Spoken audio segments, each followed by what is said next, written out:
Selamat pagi sahabat Alkitab yang terkasih. Marilah kita mengawali hari ini dengan melakukan perenungan akan firman Tuhan. Bacaan Alkitab kita pada hari ini berasal dari kitab Kisah Para Rasul pasalnya yang keempat, ayat 23 sampai 31. Sesudah dilepaskan, pergilah Petrus dan Yohanes kepada teman-teman mereka. Lalu mereka menceritakan segala sesuatu yang dikatakan imam-imam kepala dan tua-tua kepada mereka. Ketika teman-teman mereka mendengar hal itu, berserulah mereka bersama-sama kepada Allah, katanya, "Ya Tuhan, Engkaulah yang menjadikan langit dan bumi, laut dan segala isinya. Dan oleh Roh Kudus dengan perantaraan hamba-Mu Daud, Bapa kami, Engkau telah berfirman, mengapa rusuh bangsa-bangsa, mengapa suku-suku bangsa mereka-reka perkara yang sia-sia?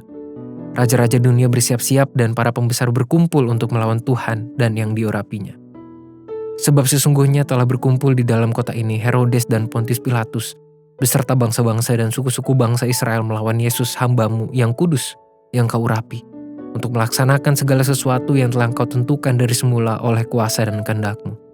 Dan sekarang ya Tuhan, lihatlah bagaimana mereka mengancam kami dan berikanlah kepada hamba-hamba-Mu keberanian untuk memberitakan firman-Mu. Ulurkanlah tangan-Mu untuk menyembuhkan orang, dan adakanlah tanda-tanda dan mujizat-mujizat oleh nama Yesus, hamba-Mu yang kudus." Dan ketika mereka sedang berdoa, goyanglah tempat mereka berkumpul itu, dan mereka semua penuh dengan Roh Kudus. Lalu mereka memberitakan firman Allah dengan berani.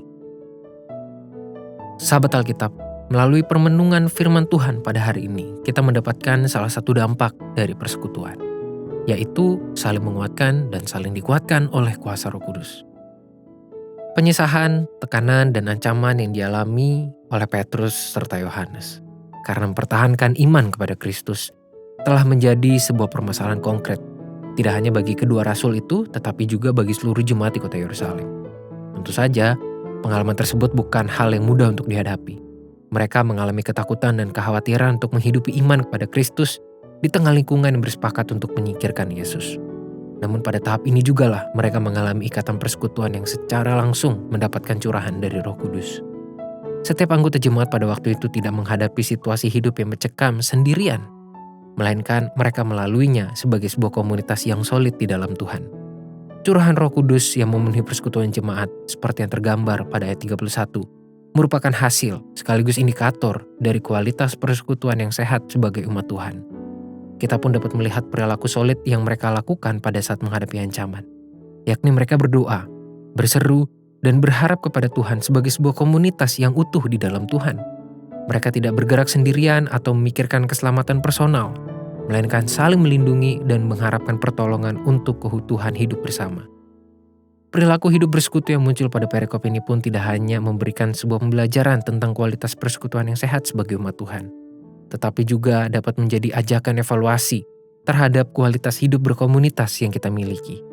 Pada dasarnya, setiap keluarga maupun gereja merupakan lingkungan persekutuan yang paling mendasar yang dimiliki oleh setiap umat Tuhan. Melalui komunitas-komunitas itulah setiap jemaat Tuhan memiliki ruang untuk saling bertumbuh dan saling memperhatikan.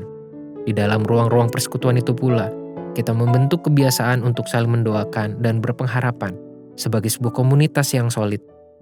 Kita perlu membangun hidup persekutuan yang demikian karena setiap umat Tuhan tidak dapat mempertahankan hidup keimanannya secara terisolir selain dari lingkungan persekutuan yang saling menopang. Marilah kita berdoa.